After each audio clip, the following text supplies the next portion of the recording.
I sip my coffee and watch the sunlight hit Vanessa's office window. She doesn't notice me standing there, silently observing, and I can't decide if I'm relieved or insulted. "You're staring again," she says, without looking up from the tablet in her hand. "I'm not," I lie, although I'm practically frozen in place. Her lips twitch, not quite a smile. "Really? Because it looks like you're planning something?" I laugh, a little too loud. "Planning? What could I possibly be planning?" "Something reckless," she says, finally glancing at me. Her eyes are sharp, calculating. "You've been restless lately." I notice these things. I feel a shiver. That's Vanessa, always noticing, always 3 steps ahead. "Restless isn't the word," I say, trying to keep it casual. "I'm bored." "It's nothing serious, bored." She tilts her head. "You have everything. Money, comfort, me. And yet you're bored." I look away, pretending to examine the city's skyline. "Maybe I want more." She leans back in her chair, smiling now, but it doesn't reach her eyes. "More careful. Desire can be dangerous." I nod, feeling a strange mix of fear and exhilaration. "I know." Later in the kitchen, I meet Mark. "Morning." I say, "Morning, sir." He replies, voice polite but tired. "You've got meetings all day. Should I prep the files for the board review?" Yes, I mutter, distracted. I watch him stack papers, completely unaware that I'm already thinking about moving some accounts tonight. Moving money, slipping away. "You seem off," Mark says, noticing my distracted tone. "Everything okay at home?" I force a smile. "Everything's fine. Just thinking, right?" He frowns slightly, but leaves it at that. Mark is loyal, careful. He doesn't ask too many questions. But I know he notices more than he admits. Back in my study, I can't stop thinking about Vanessa. She's brilliant, ruthless, the kind of woman who makes you feel both terrified and admired. But she's also unpredictable. I can't shake the feeling she sees too much, reads too much. I pace the room, muttering to myself, I need a way out. 50 million. Enough to vanish to breathe again. A knock at the door interrupts me. "Come in," I call. Vanessa enters casually like she belongs everywhere. "You're working late again?" "I had things to sort out," I lie, though the truth is far more complicated. She studies me silently. "You think you're smarter than everyone, don't you?" I pause. Sometimes. Her voice is sharp now. "You really think you can outsmart the world?" "Outsmart me?" I swallow, heart pounding. I don't know, maybe I can. Her laugh is soft, almost cruel. Confidence. "It's dangerous. You should be careful." I nod again, pretending to take her warning seriously. But inside, I feel the thrill of rebellion building. One day she'll find out, but I'll be ready. Mark knocks again, whispering from the hallway. "Do you need anything else, sir?" "No," I reply. "Just keep the files ready." Alone, I stare at the window. The city stretches out, full of possibilities, and yet it's also full of traps. Vanessa is one of them. Always watching, always calculating, always a step ahead. I smile, bitter and exhilarated at the same time. One day, she'll see me disappear. One day, I'll be free, and she won't even know it until it's too late. I meet Mark in the office early, before the city wakes. "Mark, I need your advice," I say, trying to sound casual, "of course, sir." "What about?" He leans against the desk, curious but cautious. "Hypothetical," I start, keeping my tone light. "If someone wanted to move, let's say $50 million discreetly, how would they do it?" Mark freezes for a moment. 50 million.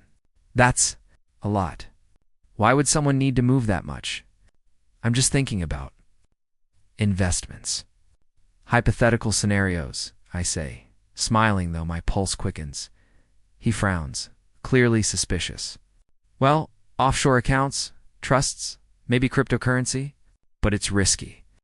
Legal complications, audits?" "Exactly," I reply, nodding. "I want it clean, untraceable, safe." He hesitates. "You're talking about huge sums, sir." Are you sure this is just thinking? I shrugged. Just thinking, but details matter, right?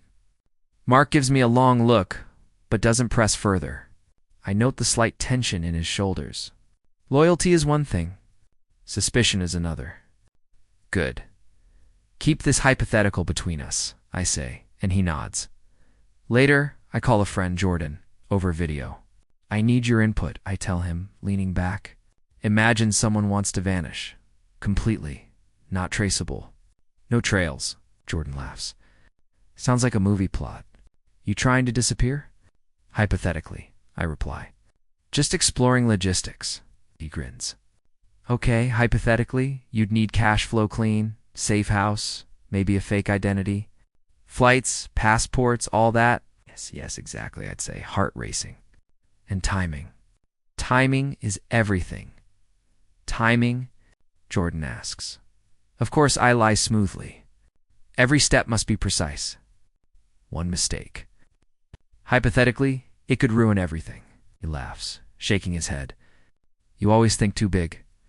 Be careful with your hypotheticals, man. I end the call, feeling exhilarated. The plan is starting to take shape in my mind.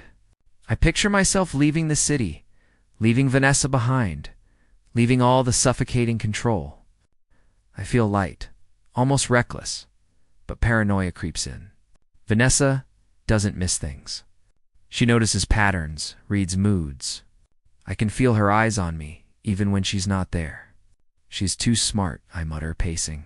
Too smart for mistakes. Mark enters with a stack of financial reports. Sir, do you want these prepared for the board meeting? Yes, but I need something else first, I say. I need you to check these accounts for inconsistencies? Hypothetical inconsistencies? He frowns. What kind? Just hypotheticals, I repeat. Numbers, transfers, anything unusual. Keep it secret. Between us.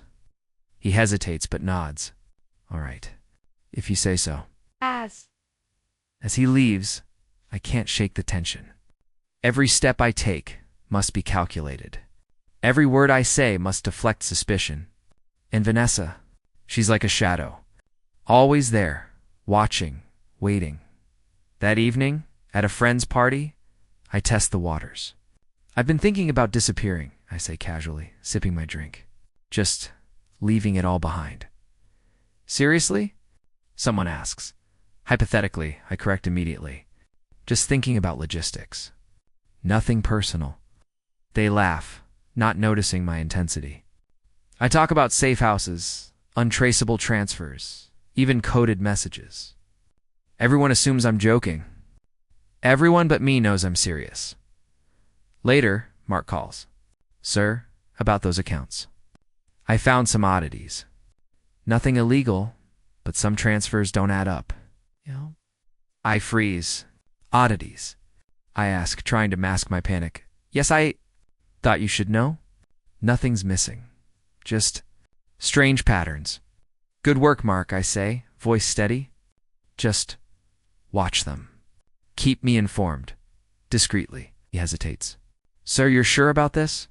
Absolutely, I lie. Hypothetically, remember? Alone in my study later, I stare at the city lights. The plan feels real now, closer than ever. Excitement thrums through me, but fear hovers like a shadow. Vanessa might already suspect something. Every phone call, every glance feels loaded. Every step is dangerous. I whisper to myself, almost like a prayer and a challenge. One day I'll be gone, and she won't know until it's too late. I check my notes again, maps, transfer plans, backup identities. My pulse races. This is it. Hypothetical or not, it's real in my head. And soon it will be real in action. I glance at the door, imagining Vanessa stepping in. The thought sends a chill down my spine. Not yet, I mutter. Not yet, Vanessa. Just a few more moves. The thrill and terror mix inside me. I can't stop now. I won't stop. I walk into the kitchen, and Vanessa is there, sipping her tea, eyes narrowing just slightly when she sees me. You're home early, she says casually. But the tone carries weight. I finished work ahead of schedule. I lie, trying to sound normal. She tilts her head. Is that so? Or maybe you just skipped a few things. I freeze, just for a second, then laugh it off. Ah! Skipped! No, I was efficient. She smiles, but it doesn't reach her eyes. Efficient, huh? You've been awfully efficient lately. Too efficient. I shrugged, trying to play it cool. I've had time, that's all. Vanessa sets her cup down and leans forward slightly. Time? Or distraction? Something on your mind? I hesitate. Just thinking. Nothing serious.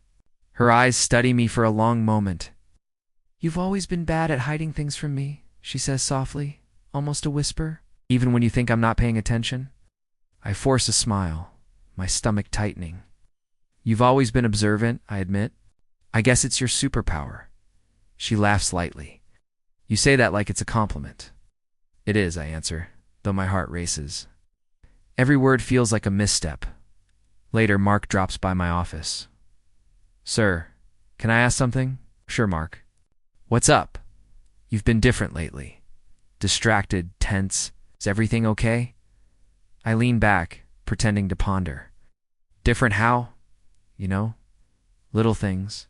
Timing. Attention to detail. Even how you respond to emails. It's subtle, but he trails off.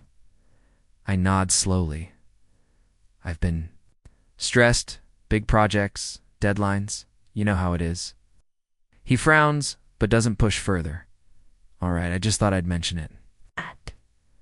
I watch him leave and mutter to myself, stress. That's all it is, right? My chest tightens. Vanessa's already on to me. I can feel it. She notices everything. Every glance, every hesitation, every plan. That evening, I meet Vanessa in the living room. You've been quiet today, she says, casual but loaded. Busy? I lie. Busy or plotting? She smiles, playful, but her eyes are sharp. I swallow. Plotting? No. I've just been thinking about work. She tilts her head, as if weighing my answer. Work? And nothing else? Really? Asked. Nothing else, I insist, though I know the lie is thin. She moves closer, lowering her voice. I always knew you were smart. But smart people make mistakes. Even tiny ones can. Reveal everything. I feel a cold sweat. I haven't made any mistakes. Have you? She asks softly, 'cause sometimes I notice things before anyone else does. Odd timing, small details, little inconsistencies. I glance away, trying to calm my racing thoughts. Maybe you're overthinking it. She laughs, quiet but knowing. Maybe. Or maybe I just notice what you try to hide. The words stick in my head. I pace, heart hammering. Every moment with her feels like walking on a tightrope over fire. I think back to our early days together, how she always seemed to know what I was thinking, predicting my moves, reading my expressions.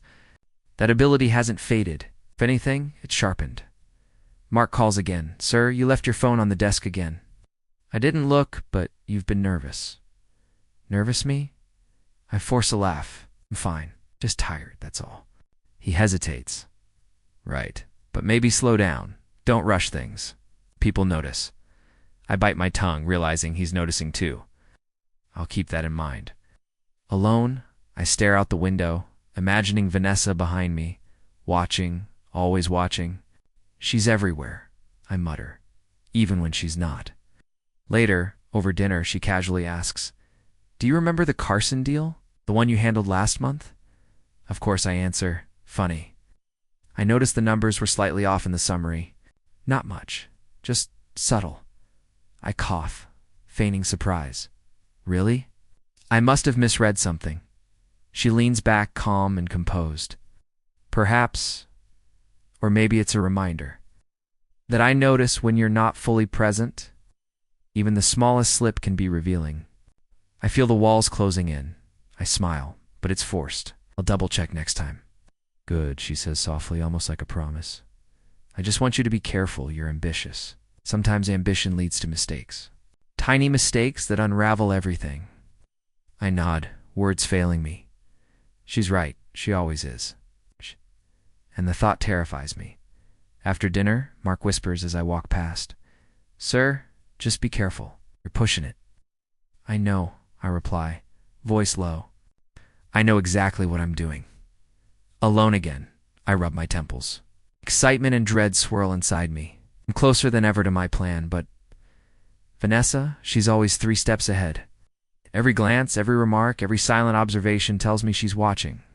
And I know that if I slip even slightly, it will all collapse. I fumble with my laptop, trying to stay calm as I initiate the transfer. My hands are sweaty, my pulse racing. $50 million. One wrong click, and it's all over. "Everything okay?" Vanessa's voice cuts through the tense silence. She's standing in the doorway, arms crossed, calm as ever. "Yeah," I stammer. "Just work stuff." Her eyes flick to the screen. "That's a lot of zeros," she says softly. Not a question, a statement. Her gaze pins me in place. It's routine," I lie. "Nothing unusual." "Routine?" I almost choke on the word. Vanessa steps closer, voice low, precise. "Routine? You've been unusually interested in numbers lately?" "More than usual?" Try to close the laptop, but my hand trembles.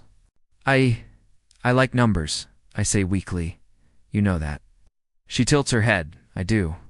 But you've been nervous, distracted, and today something slipped." I freeze. Slipped. Yes, a small mistake. But noticeable. "You almost didn't notice, did you?" Her smile is calm, almost cruel. I swallow hard. Mistakes happen. Doesn't mean anything. Doesn't mean anything. Her voice sharpens. "Or maybe it means you're hiding something." I feel the walls closing in. "I'm not hiding anything, really." Her gaze narrows. "'Cause it looks like you're transferring funds you shouldn't be. Tell me, what is this?" Panic surges. "It's nothing. Just testing some accounts." Vanessa steps even closer. "Testing accounts at midnight? With amounts like this? Who are you testing exactly?" I hesitate, searching for words. Just myself. Internal checks, hypothetically speaking. Her smile doesn't falter. Internal checks. You're unusually tense for someone performing routine tasks. Mark noticed too. I feel my stomach drop. "Mark, what did he notice?" "Not much. He just asked if you were okay." "I told him to trust you, but he's curious." I force a laugh. "Mark is loyal. You know that." "Loyal," she repeats slowly. "But he's not blind. He notices subtle changes, odd timing, anxious movements." Glance at Mark, who's lingering at the doorway, awkward, uneasy. "Mark, go prep the reports now. You're sure?" "Yes, I'm sure," I say sharply. "Do it." He nods slowly and leaves. My heart is hammering. Vanessa's eyes follow him, then return to me, unblinking, calculating. I shut the laptop abruptly, but it's too late. "Vanessa, it's nothing. I'm just stressed." She laughs softly, calm, eerie. "Stress? That's a convenient excuse, isn't it? Mistakes happen under stress. Convenient, yes, but not convincing." I didn't mean I start, but she cuts me off. "You did mean," she says softly, leaning closer. "Even the smallest slip tells a story. And I read stories very well." I slump into the chair, hands on my face. Panic claws at me. I'm careful. I am, I thought. I thought I was clever enough. "You thought," she whispers. "That's the problem." Mark returns, carrying the reports, eyes flicking between us. "Sir, is everything okay?" "Yes, Mark. Everything's fine," I say quickly, trying to regain control. "Just minor errors. Nothing important." He doesn't look convinced. "If you say so, sir." He sets the papers down and leaves, but his hesitation lingers. I stare at the floor, breathing heavily. The mistake, though minor, feels catastrophic. Vanessa remains composed, eerily calm, like a predator watching me panic. Every rational thought escapes me. I notice a letter on the floor, one I must have dropped in my haste. I pick it up, flipping through it. A reminder, a warning, a symbol of my vulnerability. If she saw this, it's over. "Why are you so calm?" I mutter, more to myself than to her. Because I know, she replies simply. I've always known. You think you're invisible? That your plans are secret? But you're not. I see what you do, even before you do it. I shiver. You knew all along, maybe, she says softly. Maybe I let you believe you had control, just to see how far you'd go. Just to see your first real mistake. My chest tightens. Every instinct screams danger. I feel trapped, cornered, and exposed. Paranoia gnaws at me. Even Mark's loyalty feels fragile now. I need time, I stammer. I'll fix it. She tilts her head, amused. Fix it? Can you? Or is the damage already done? I swallow, the weight of my first real mistake pressing down on me. I'll manage. Somehow, she smiles, calm, collected, victorious. We'll see. Just remember, every choice matters, and I notice all of them. I stare at her, feeling both fear and awe. She is the storm I tried to outrun, the control I thought I held. And now my first slip has shown me just how powerless I really am. I storm into the office, slamming the door behind me. Mark looks up, startled. Sir, what's me, Mark? I snap, voice sharper than intended. Did you tell her? He freezes. Tell her? Who? Vanessa appears from the hallway, leaning against the frame, calm, serene. Oh, I think he means me, she says softly, almost amused. I clench my fists. Mark, answer me. Did you mention anything to her about my accounts? I don't know, he stammers, eyes wide. I just asked if things were okay, and you said everything was fine. I didn't. You didn't? I roar. Do you have any idea what you've done? Vanessa steps closer, folding her arms. It seems our little assistant has been accidentally helpful. Isn't that right, Mark? He swallows hard, looking between us. I didn't mean to. You didn't mean to, I repeat, voice low and dangerous. That's the problem. You weren't supposed to mean anything. You were supposed to follow instructions blindly without questioning. I thought I was helping, he says weakly. Helping? By tipping her off? By putting me in this position? I feel my chest tighten. Anger and disbelief mix into a sickening rage. Do you realize how close I was? Vanessa watches silently, expression unreadable, but the corner of her mouth lifts ever so slightly.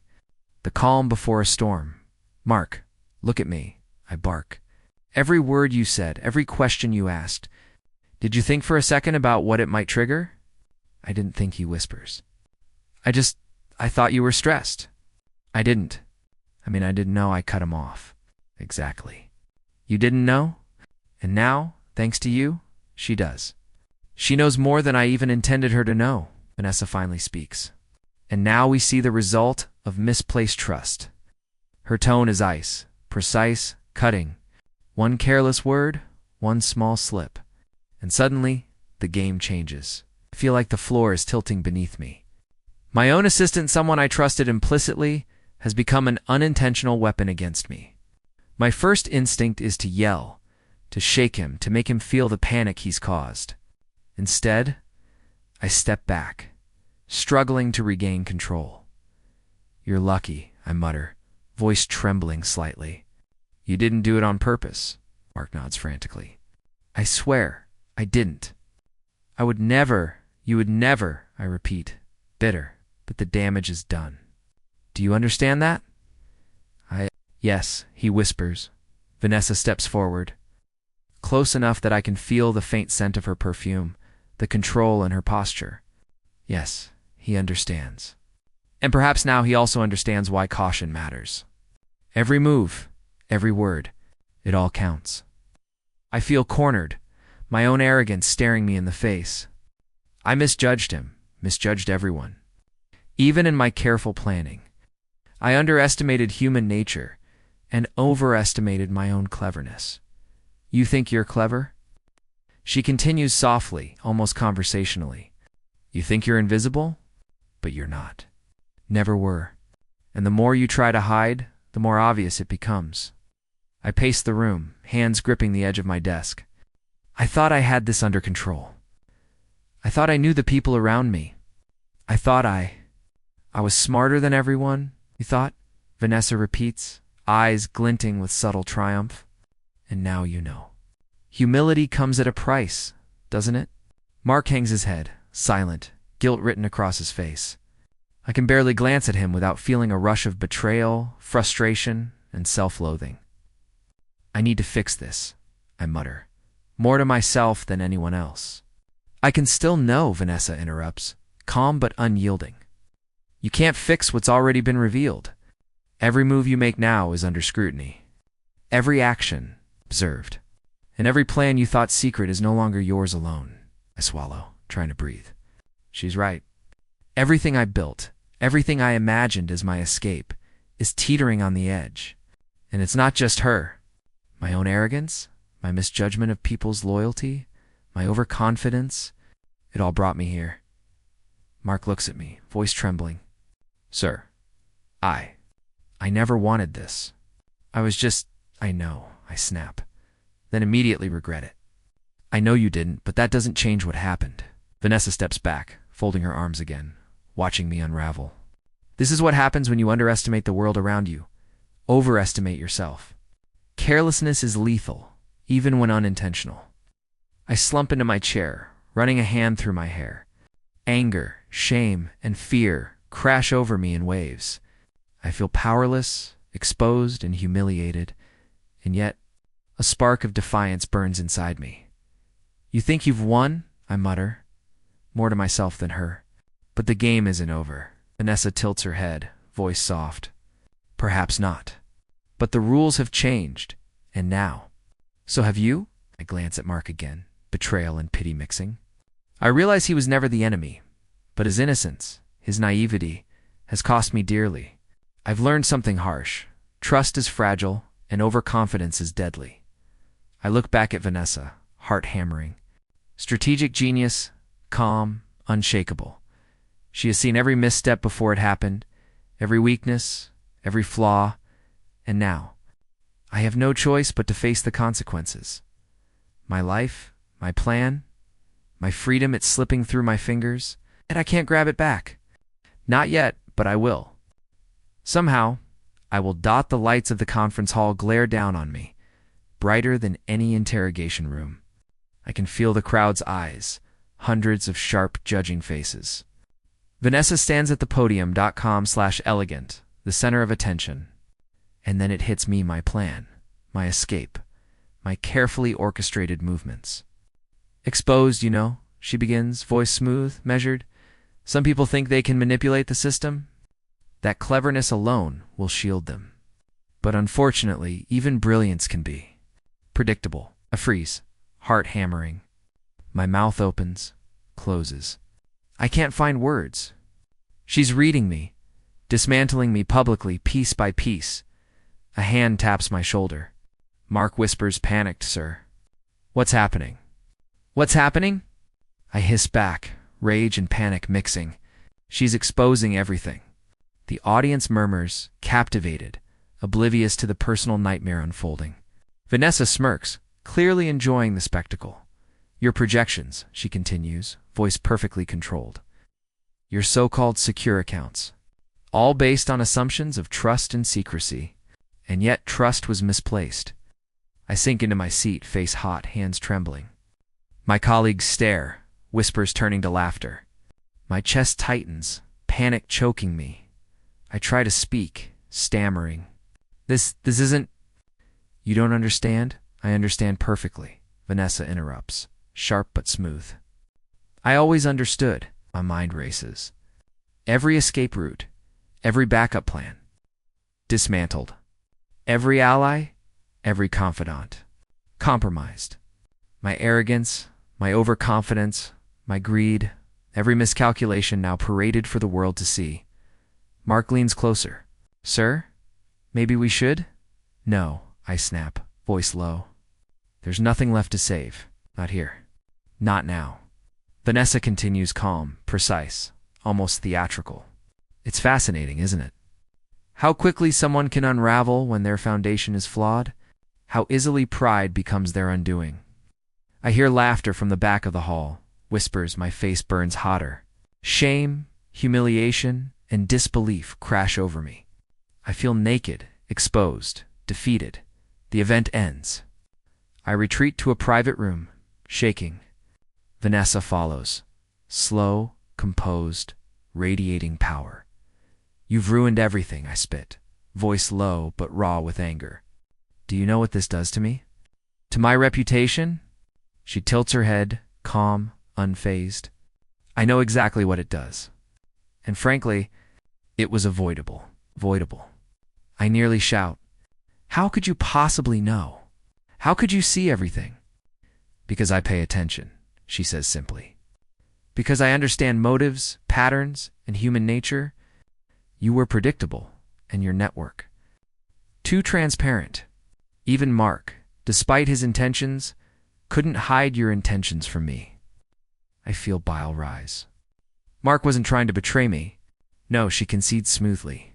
But mistakes happen, and your mistakes are instructive. I pace the room, hands clenched. You've taken everything. My plan, my freedom, my chance to start over. She follows, slow, deliberate. I didn't take anything. You revealed it yourself. Your greed, your overconfidence, those were your own undoing. I merely observed and acted accordingly. I stop, chest heaving. You make it sound like I'm weak. You are, she says softly, almost tenderly. Only in the sense that you underestimated the world. Underestimated me. That's all. I collapse into a chair, staring at my hands. Everything I imagined evaporated. The thrill, the control, the sense of power I thought I had, gone. I thought I was clever, I whisper to myself. I thought I could outsmart everyone. You tried, she says, quiet but unyielding, and you failed. But perhaps failure is instructive. Perhaps it can teach humility, patience, strategy. Perhaps it can reshape you into someone who finally understands what it takes to survive not just financially, but mentally. I glare at her, bitter, humiliated. You make it sound like a lesson. It is, she says simply. Your arrogance blinded you. My calm, my observation, revealed it. And now you see the consequences. That is the difference between us. I feel the weight of truth pressing down. Every misjudgment, every assumption, every small overconfidence brought me here. Vanessa's superiority, her control, her strategy, undeniable. And now I'm forced to confront it. I need time, I mutter. Time to think, too. Fix what I can, she smiles, faint, controlled. You can't fix everything. Some consequences are permanent. But some can be redirected. Choices remain. Paths can diverge. Just know. The game has changed, and so have you. I stare at her, my mind spinning, heart pounding. Humiliation, shame, defeats whirling with a seed of defiance, a spark of something raw and... I shut the blinds, letting the dim light of late afternoon fill the room. Silence surrounds me, heavier than any applause or laughter from the events past. I lean back in my chair, fingers interlaced behind my head, staring at nothing. Mistakes, miscalculations, arrogance, they all swirl in my mind. Relentless and unyielding, sir. Mark's voice pulls me back from the spiral. He stands in the doorway, cautious, hesitant. I didn't mean to cause trouble. I sigh, rubbing my eyes. I know, Mark. It wasn't just you. It was me too. I underestimated everyone, including myself. He steps closer. I still want to help. I don't know if I can undo what happened, but I want to be loyal. Loyal? I echo, bitter. You've been loyal. Just not in the ways I needed. I misjudged your intentions, your limits. He nods slowly, swallowing. I thought following instructions blindly would be enough. I didn't know the consequences. And I didn't know my own limits, I admit. Or my own arrogance. Mark hesitates. Sir, what will you do now? I stare out the window. watching the city move on, oblivious to my collapse, oblivious to my plans. Now I rebuild. Not in the way I imagined, but differently. Smarter, subtler, calculated. I've learned that immediate gratification, impulsive revenge, only leaves you exposed. I want the kind of victory that can't be taken from me. Mark leans against the wall, quiet. You mean, like long-term? Exactly, I say. Patience, observation, subtle influence. Let karma do some work for me. Watch actions, choices, and consequences play out. Influence things indirectly, without revealing myself. That's how you truly win. He studies me, eyes wide. And Vanessa? What about her? I smile faintly, cold but controlled. Vanessa will learn. In her own time. I'm not impulsive anymore.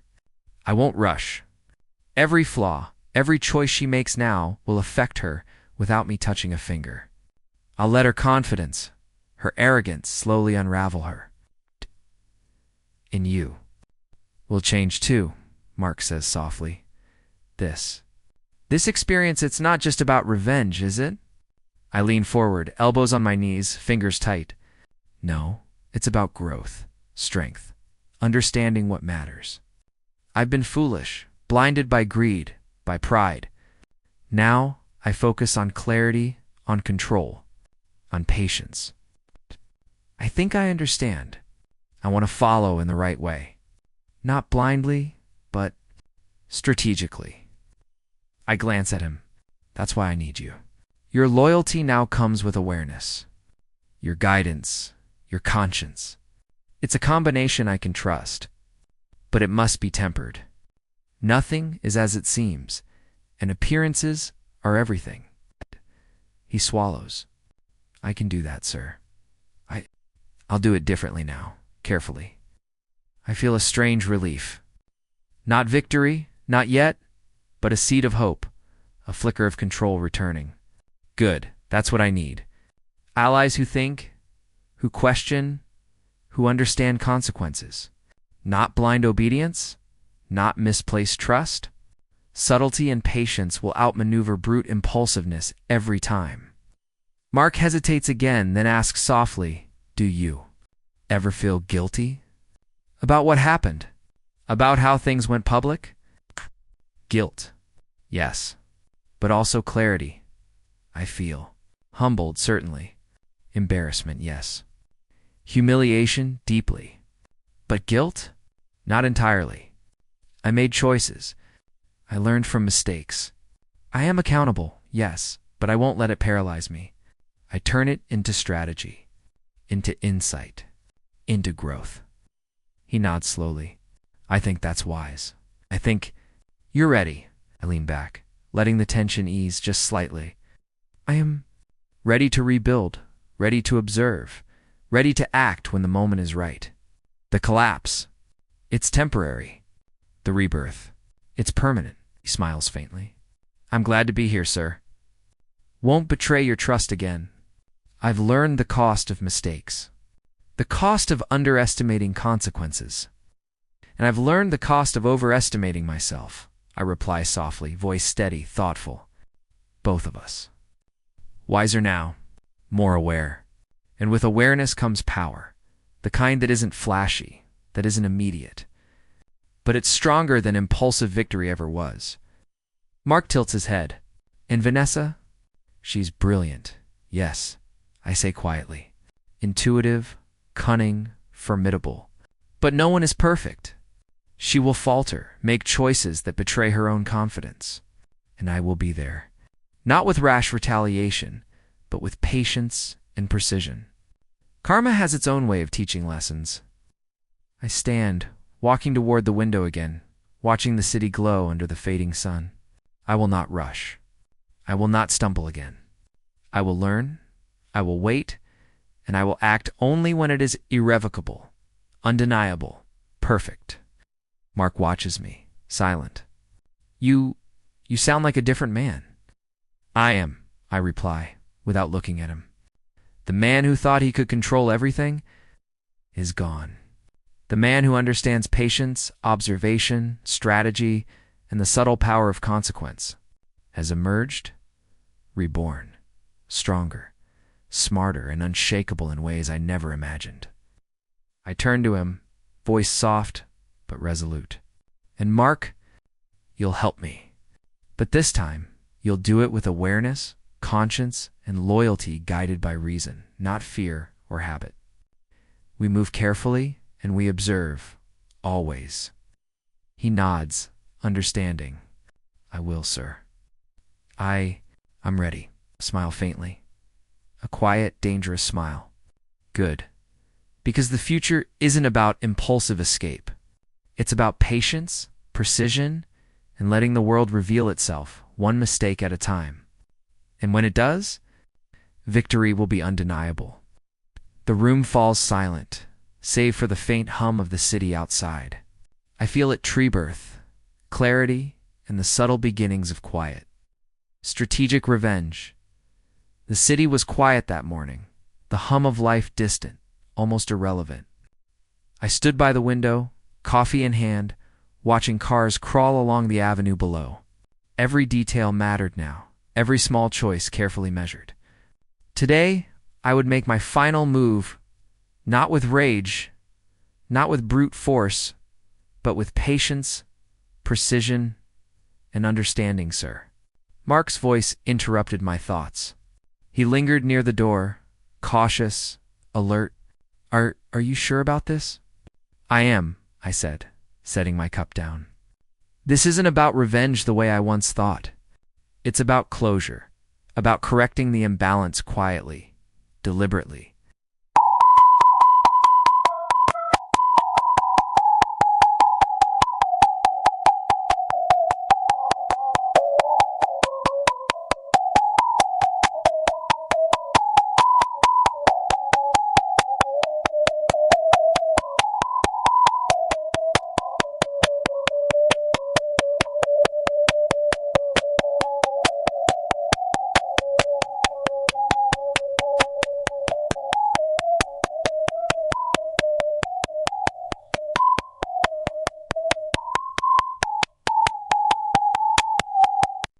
Vanessa. She's cunning. Dangerous in ways I still don't fully understand. That's why subtlety is key, I replied. I don't confront her directly. I let consequences take shape naturally, nudged by careful influence. Observing choices, listening to words, guiding situations without revealing myself. Karma works best when it appears accidental, inevitable. Mark nodded slowly. I think I understand. But it still feels like a game. It is a game, I said, voice calm, almost serene. But a game I've learned to play differently. Patiently, strategically, and without arrogance. We entered the office together. Vanessa was there, reviewing reports, her posture impeccable, her composure unshakable. She glanced at me, expression neutral. But I sensed curiosity beneath the surface. Morning, she said, voice casual, almost teasing. You look thoughtful today. I am, I replied, smiling faintly. Thoughtful, reflective, considering choices. She raised an eyebrow. Choices? That concern me? I shook my head lightly. No. Choices that concern. Perspective. Understanding. How even the smartest among us can misjudge people, situations, and timing. Vanessa's lips twitched. Is that so? Perhaps you finally understand humility. I do, I said simply. An understanding leads to action, but measured action. Mark shifted nervously. Sir, how do we begin? I glanced at him. We don't begin with confrontation. We begin with observation, influence, and patience. Vanessa's strengths, her intelligence, intuition, her confidence will create her own cracks. My role is to let them show, subtly guiding events so she sees consequences without knowing why. She looked at me again, faint amusement in her eyes. You've grown calmer, more calculated. I almost don't recognize you. I've grown, I said softly. Not just wiser, but stronger, I've learned from my mistakes, from misjudgment, from betrayal. And now, I choose to act not from anger, but from clarity. Vanessa tilted her head, her gaze sharp. Clarity can be dangerous, or comforting. Which do you feel today? Neither, I replied. I feel balanced, ready to accept what comes and guide what must. Mark spoke up, hesitant. And the final move, sir? How do we know it's enough? I smiled faintly, thinking of months of planning, reflection, and restraint. We'll know when justice is quiet but undeniable, when consequences align with choices, when the lessons of arrogance, misjudgment, and pride revealed themselves without a word from me. Vanessa's expression softened fractionally, as if sensing the shift. I see you've changed. Not in appearance, but in essence. Yes, I said. I've changed. I've accepted failure, humiliation, and the cost of ambition, and I've used it to grow, to guide outcomes without forcing them. That's the final move. Mark hesitated, then asked quietly, and if she never falters? She will, I said firmly. Everyone falters. Confidence, when unchecked, produces errors. Decisions made without pause, without observation, create cracks, and I will be ready, patiently, to witness them. Vanessa stood and approached, unconsciously drawing closer. You speak as though you are untouchable now. Is that true? I shook my head. Not untouchable. Aware, observant, patient, and willing to let events unfold without interference. That's more powerful than any impulsive action I could have taken. She studied me for a moment, silent, stretching, then smiled faintly. Perhaps you are. Finally equal to me. Perhaps you've learned restraint. I have, I said. And restraint is not weakness. It is strength. Strength shaped by humility, reflection, and experience. And today, it allows me to step back while the world and its choices